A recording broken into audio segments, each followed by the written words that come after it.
Today we are going to learn about protein.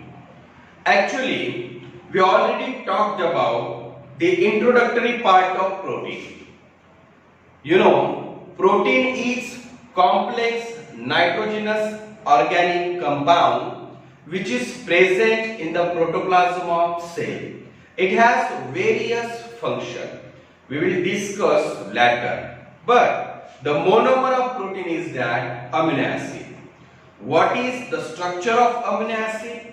What are the essential and non-essential amino acid? Its various classification we talked in last video. In today's video, we will continue the remaining part of protein. Actually, we will start from the first topic, that is formation of protein. Actually, how protein form. For this, as you know, amino acid is the monomer of protein, so that one amino acid linked to the other amino acid by formation of peptide bond in between them after dehydration synthesis. In this way, one amino acid link, then another amino acid link, many amino acid link together, and at the time of joining of every amino acid, first of all, dehydration synthesis process takes place, then peptide bond form there. But I use word dehydration synthesis. Dehydration means what? Removal of water. How it is takes place? It's a very simple process. You know the structure of amino acid. In amino acid, two groups are present, amino group and carboxyl group. Actually, at the time of bond formation, hydroxyl group from carboxyl group of one amino acid and hydrogen from the amino group of another amino acid remove to form water molecule. That is called as dehydration synthesis. As soon as when one amino acid link, then another amino acid link, at the time every linkage of amino acid, dehydration process takes place, means water molecule remove and peptide bond form. Now, here is two interesting facts. But before this, let us look after how actually protein formation takes place by taking two amino acid as an example. See, suppose this is one amino acid, okay? This is one amino acid. It is any alkyl group. You know carbon has 4 valency, so that these are all 4 valencies satisfied by amino group, carboxyl group, hydrogen and alkyl group. Then after another amino acid, okay. This is what we take two amino acid for example. So what I told you, dehydration synthesis first of all takes place when one amino acid linked to another. So I just rearrange this amino group for our easy understanding like this. Okay, this is hydrogen. So what happened here? Hydroxyl group from carboxyl group and hydrogen from amino group remove to produce water. Understand? Thereafter, after dehydration synthesis, see, I just remove such a part. After dehydration synthesis, in the remaining thread of two amino acid, actually remaining thread, we can say that is a peptide. In between them, bond formation takes place, that is called as peptide bond. Understand? In this way, protein formation takes place. Means by means of two amino acid, actually see. Here when two amino acid link, that is one peptide bond formation takes place. If third amino acid attached, then another peptide bond formation takes place, then fourth, then fifth. In this way, that is dipeptide, tripeptide, tetrapeptide, protein formation takes place. But when many amino acid link, means take example, suppose if many amino acid link like this, many amino acid link, okay, so that many peptide bond formation takes place, understand? Hence a long chain is produced, linear chain is produced, that is called as polypeptide, and that's why protein is also called as polypeptide, understand? So that this is about the important structure and the mechanism actually how protein formation takes place. Here one question may arise in your mind. In the molecular level, actually where the protein formation takes place, means whatever I explain in front of whiteboard, actually this mechanism, what is the place in the living system where this type of mechanism carried out? I'm telling you, very simple. Actually, in the cell, one organelles are present, one cell organelle, that is called ribosome. Actually, this ribosome is the site where protein synthesis process takes place, and the synthesis of protein is also called as translation, understand? So that exactly what is the mechanism at the time of protein synthesis? First of all, I am telling you one important thing. In prokaryotic cell, 70S type of ribosome is present. In eukaryotic cell, 80S type of ribosome is present.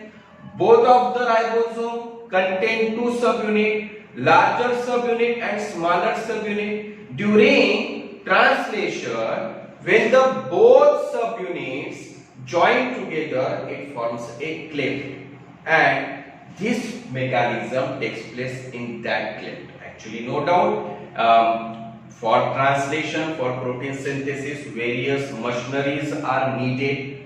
So we will discuss in that topic. But first of all, what I want to explain, imagine in your mind, actually this is the universal process, and what is the place which is to be takes place, understand? So very simple, ribosome. That's why ribosome is called as protein machineries.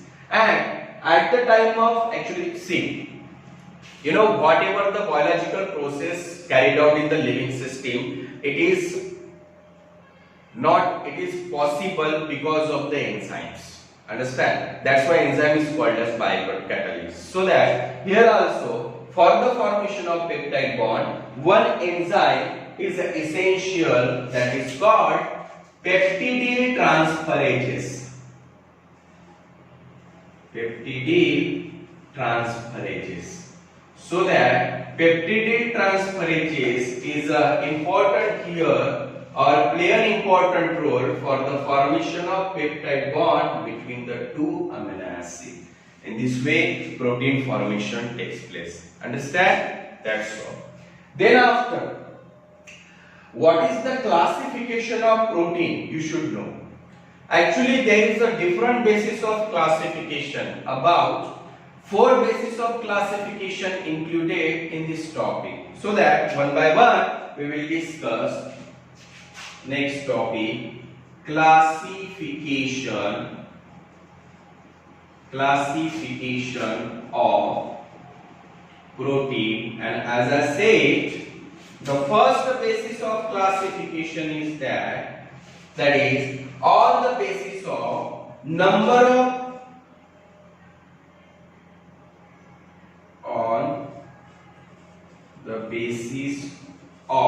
see, understand each and every point properly, on the basis of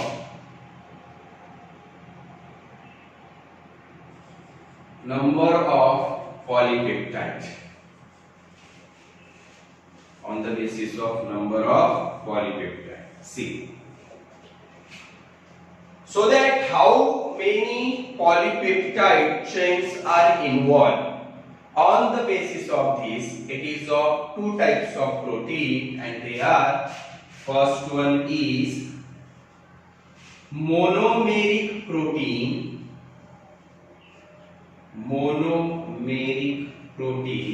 and second multimeric protein. Okay, monomeric protein and then multimeric protein. What is meant by monomeric protein? Monomeric protein means it involves one polypeptide.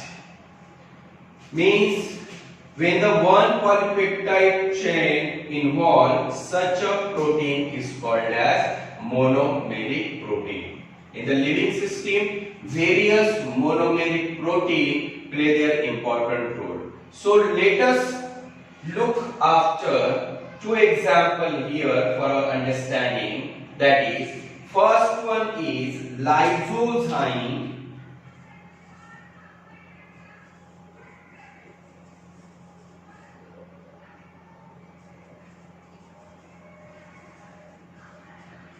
And the second example is myoglobin. And as my point of view, these two examples may familiar for you all. Lysozyme and myoglobin. This is the monomeric protein. Understand? Means what? First of all, I just give you some information about these two protein. Lysozyme is present in the tears. Tear is secreted by lacrimal gland, present in the corner of orbit, right? And our eyes are present in front of the or exposed in the atmosphere. May various bacteria may enter, so that to neutralize such a bacteria, lysozyme play an important role. Second, myoglobin, it is called as the muscle respiratory pigment. It is present in the muscles, actually red muscles, and here the same function, unlike hemoglobin, it acts as an oxygen carrying capacity, means it has oxygen carrying capacity, means transport oxygen in the red muscle fiber. Understand? So this is about what? Monomeric protein. Now, multimeric protein means what? It involves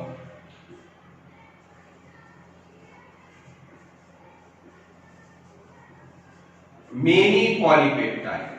So that many polypeptide molecule together to form a multimeric protein. Okay. Now, what are the examples of multimeric protein? The examples are, insulin, and second, hemoglobin. Okay, insulin and what? Hemoglobin. These two examples are also familiar for you all. Insulin, which is called as the glucose regulator. Yes, means lower down the glucose level in the blood and help to transport into the cell where respiration process takes place for the production of ATP. So insulin play an important role here. Then after hemoglobin, no doubt blood respiratory pigment. Okay. So in this way here again you can find out one checkpoint in between these two. See, monomeric protein and multimeric protein. If we consider the molecular weight, the molecular weight of multimeric protein is always greater or high than monomeric protein. Understand? Means जो molecular weight रहता है मल्टीमोमेरिक protein का वो always ज्यादा रहेगा monomeric protein के comparison में. Understand? और एग्जांपल के आधार भी हम इसको कंपेयर कर सकते हैं. So this is about the first basis of classification, that is on the basis of number of polypeptides involved. Then after, the second basis of classification is that on the basis of presence of amino acid. So that Next classification is on the basis of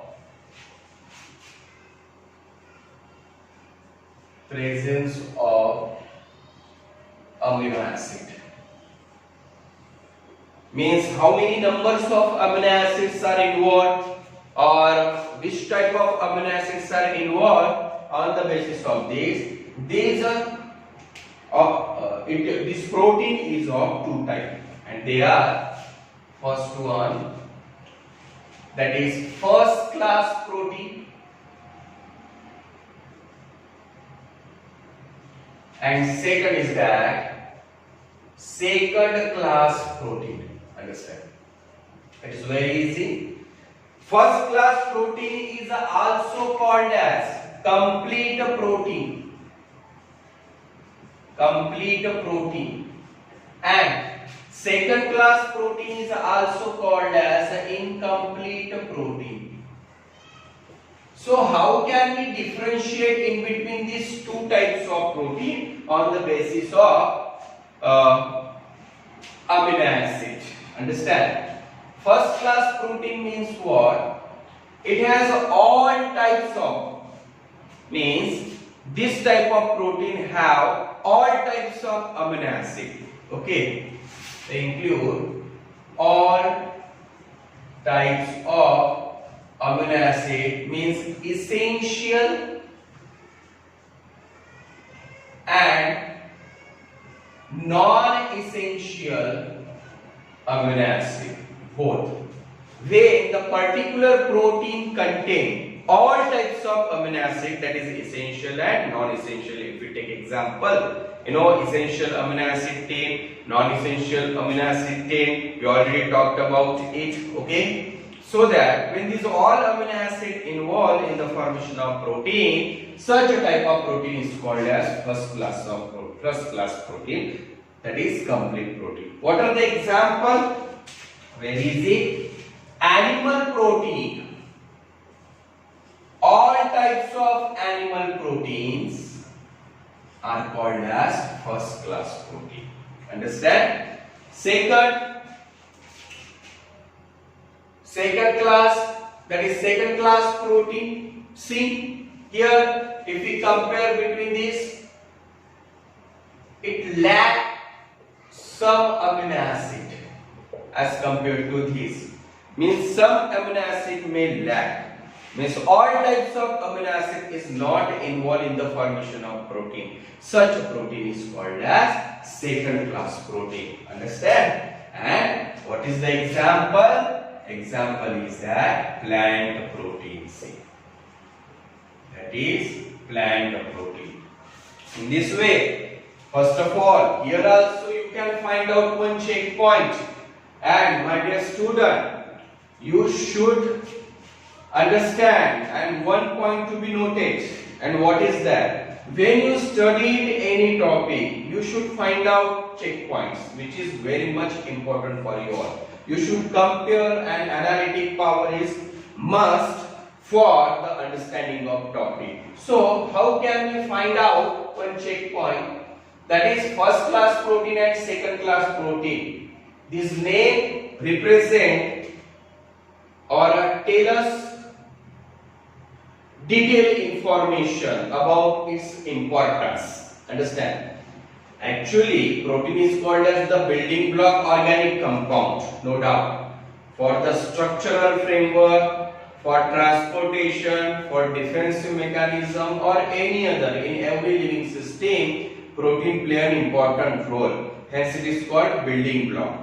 So that regarding us, that is human being, for our healthy body, understand, all types of proteins are needed, so that first class protein and second class protein both are play an important role for the stability of our body or the healthy body. Understand? This is the second basis of classification.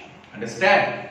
Now, the third basis of classification is that on the basis of structure. So, on the basis of structure means on the basis of structural conformation, this protein is divided into four types, and they are: first one, primary protein.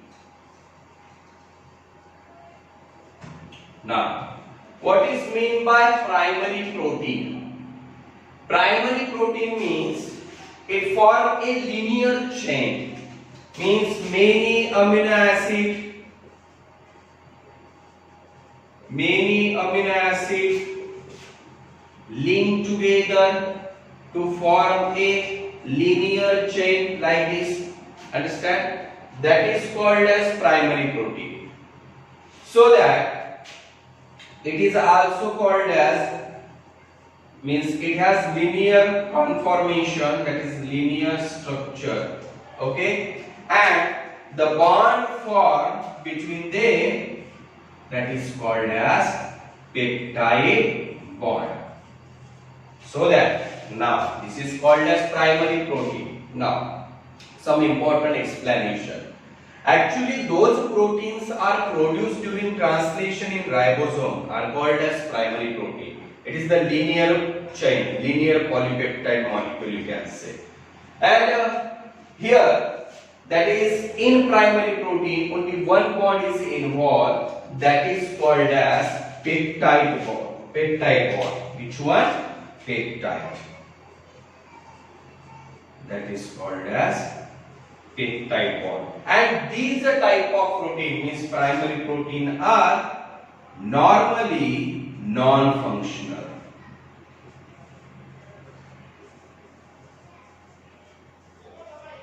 These are non-functional.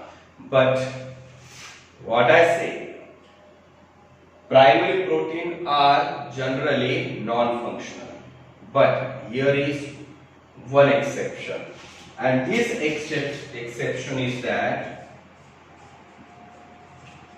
insulin. What is that? Insulin. Actually, I am telling about insulin, not a pro-insulin. Pro-insulin is non-functional. When it is produced in beta cell, it is non-functional. But after activation, it becomes functional and it is a primary protein. So that insulin, it has a specific function, and I explained earlier in one topic, very well. So this is about what? Primary protein. First of all, linear structure is present. Only one bond is involved in primary protein, that is peptide bond, and these are non-functional with one exception, that is insulin. Understand? Now secondary protein.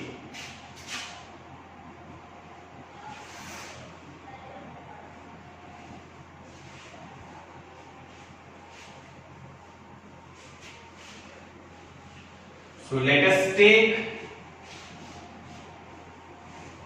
first, second type, that is called secondary protein. Now see,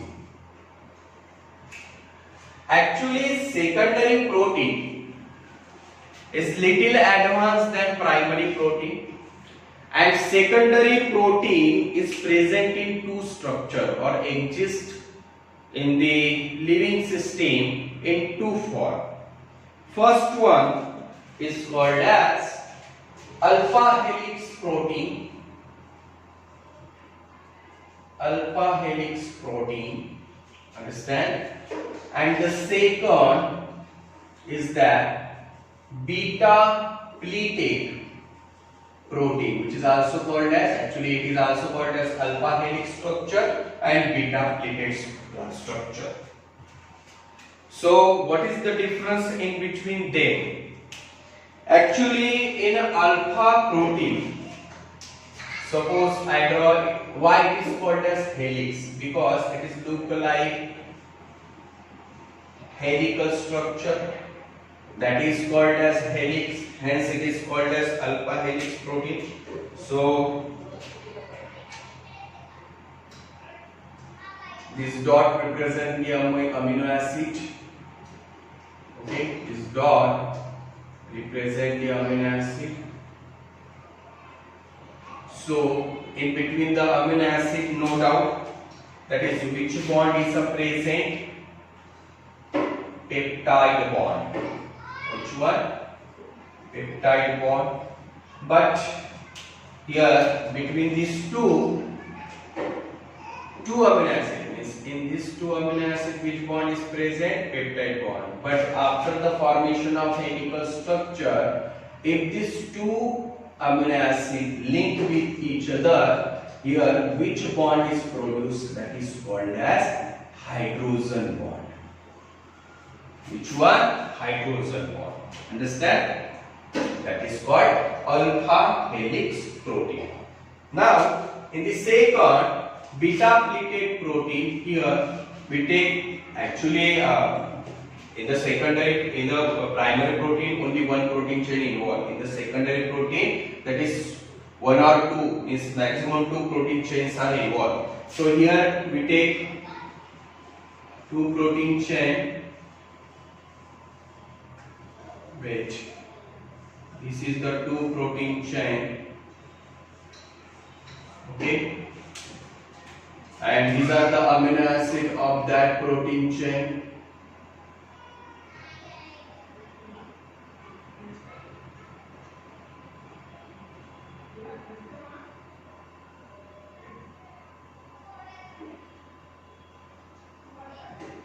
Okay, you know, in every protein chain those amino acids are present.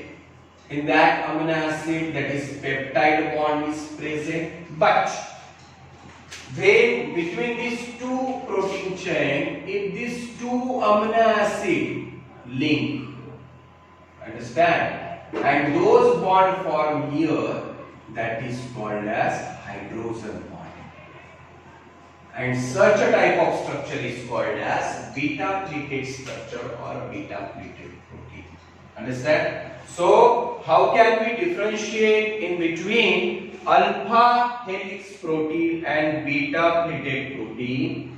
In alpha helix protein, no doubt in both the type, in the both conformation, peptide bond is present. Actually, without peptide bond, protein formation will not be takes place. No doubt. But what is the important thing I want to explain here? If you compare alpha helix protein and beta pleated protein, what is the basic difference? In the alpha helix protein, the hydrogen bond produced between the two amino acid of same protein chain. And in beta pleated protein, why it is called as beta pleated conformation? Because here the hydrogen bond produced between the two amino acid of two different protein chain.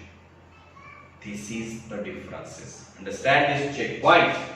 Okay. And generally, actually the secondary protein is also non-functional. Only they involve in the formation of structure. So that whatever the structure produced in the living system, those proteins are involved. It may be secondary protein, no doubt. Means secondary protein are mostly structural protein. How can we take example? Here, you know, keratin. First one what? Keratin. And here, beta pleated structure, silk fiber. That is called as silk fiber. Okay, these both the proteins are familiar for you all. You know, keratin present in the hair, that is nail, hoop, etc., etc. Okay, that's all. This is about what? Secondary protein. Thereafter, the third type protein is called as tertiary protein.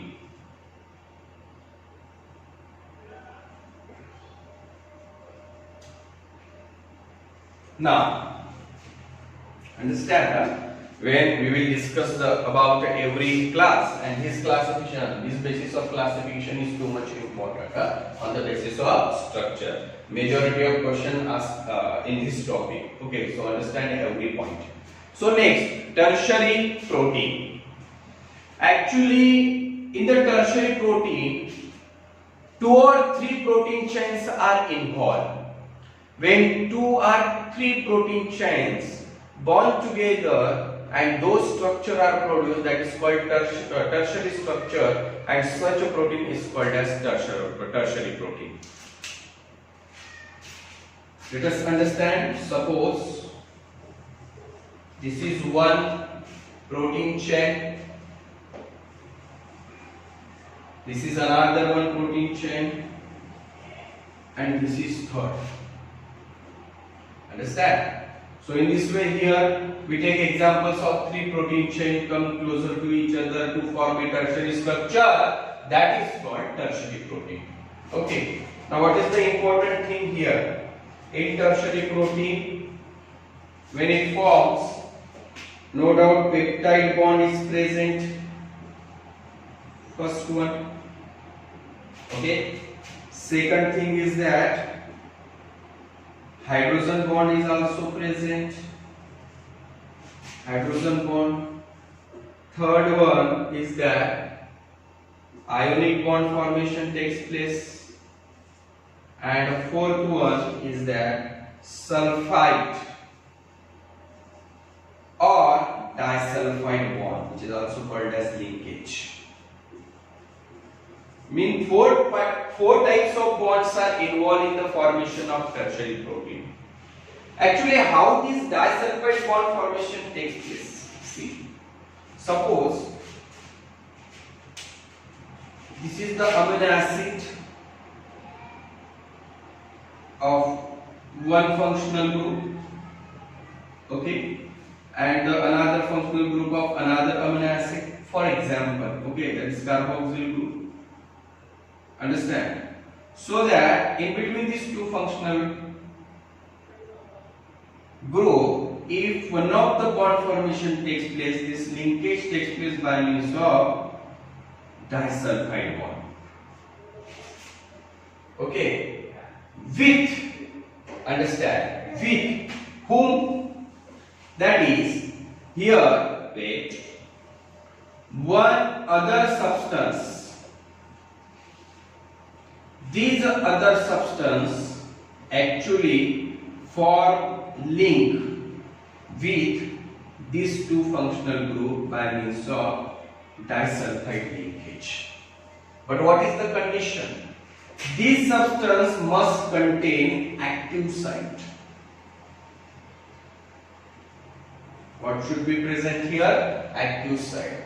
And if these substances are able to form a link with the functional group of the respective amino acid, then disulfide linkage is formed, means active site play an important role here. Understand? In this way, on the basis of this information, you can conclude here.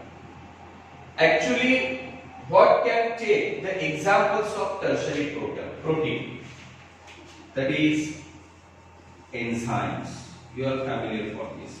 And when we will discuss about enzyme, you understand again properly. So all enzymes exhibit the tertiary form of the protein.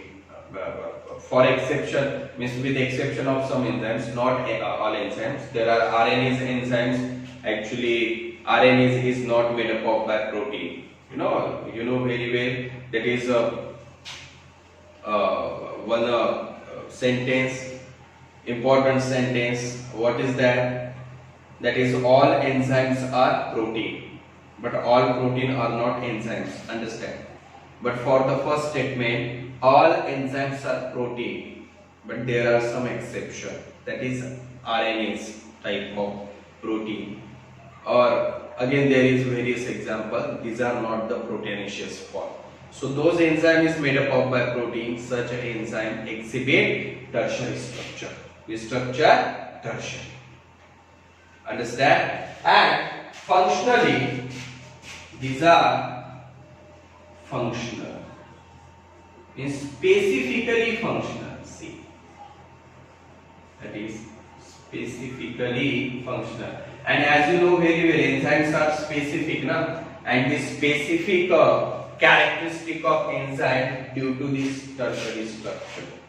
Because already at the time of bond formation, actually this type of conformation may responsible for the specificity of enzyme. Understand? Okay. Now the last topic, the last class of quaternary, last class of protein, that is called quaternary protein.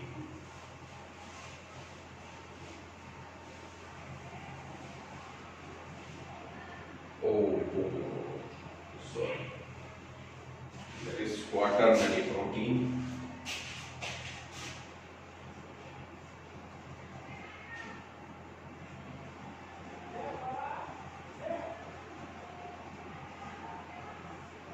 See, quaternary protein, again the advanced type of the protein. Here many protein chains are involved to produce those conformation that is called as quaternary protein. Understand? Means, say suppose this is many protein chain. Okay, this many protein chain together to produce those conformations, such a structure is called as quaternary structure, a quaternary protein. And majority of macromolecules protein are present in the living system in the form of quaternary structure. Okay, and no doubt here also which bonds are involved, same as peptide bond, hydrogen bond, ionic bond, and what is the next? Sulfide and disulfide, disulfide linkage or bond. Understand? And these type of proteins are also functional. Okay, this is about the third basis of classification is very much important on the basis of structure. It is divided into four types, that is primary protein, secondary protein, tertiary protein, quaternary protein. Which checkpoints are important here regarding the bond? First of all, in primary protein only one bond is present, that is peptide. Actually, question asked in previous examination, it is very much important. In primary protein, peptide bond is present. In secondary protein, peptide and hydrogen both bonds are present. In tertiary protein, four bonds are involved in tertiary and quaternary: peptide, hydrogen, ionic, and sulfide or disulfide. Understand? Second important checkpoint. Actually, primary and secondary protein are mostly non-functional. Actually, non-functional. There is a exception. But tertiary and quaternary protein are functional. Tertiary protein are specifically functional, and quaternary protein are functional. No doubt. You can take example of quaternary protein. That is globin chain of hemoglobin. You know that is 4 chain, alpha 1, alpha 2, beta 1. This is the globin chain, beta 2. Okay. So this is what the quaternary structure. And you know hemoglobin is functional, no doubt. Okay. Now third checkpoint is that the question may ask in the secondary protein the difference between alpha helix structure and beta platelet structure. You should know. Understand? So this is the third basis of classification we talked about. Now the last basis of classification, that is on the basis of composition.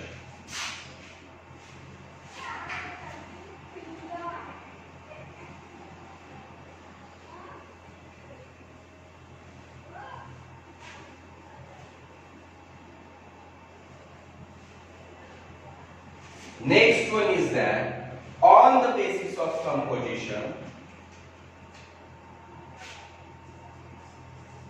on the basis of composition. Actually beyond the basis of composition, it is divided into three types, and they are simple protein, conjugated protein, and last one derived protein. So we take up the first type, that is simple protein. Actually, simple protein means those protein is made up of by only amino acid. It has presence of only amino acid. Means the protein which is made up of by only amino acid, such a protein is called as what? That is simple protein. What are the examples? There are various examples. Let us take one example, albumin, ovalbumin. If present in the milk, that is lactobulmin,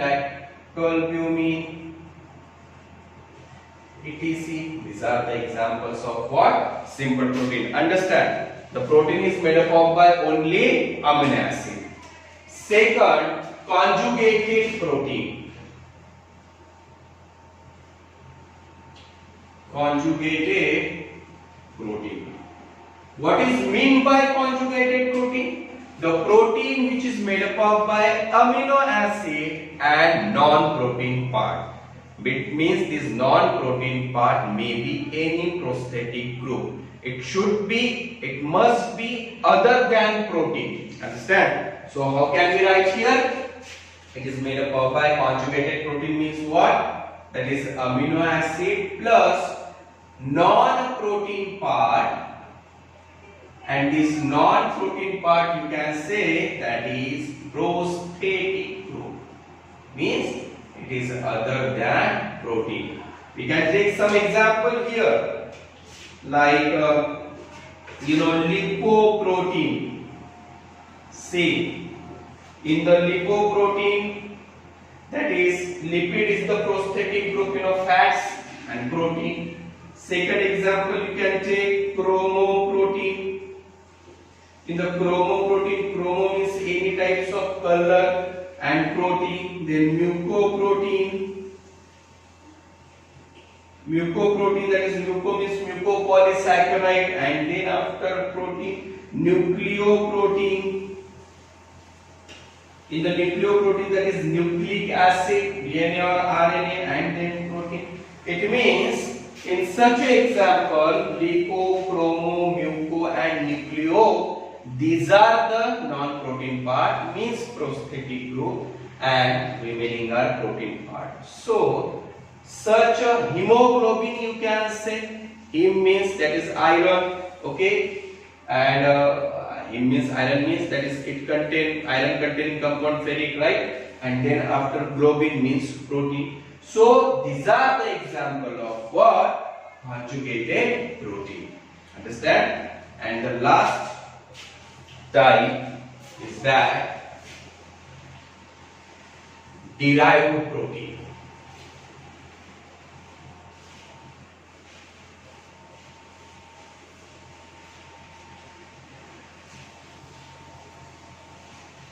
That is, third type is that derived protein. It is very simple, I telling you. How this third type established? Derived protein means what? This type of protein is produced by hydrolytic cleavage in simple protein and conjugated protein. If such a type of protein, if hydrolytic cleavage takes place, those products are produced. Such a product is called as derived protein. So, derived protein produced by the hydrolytic cleavage,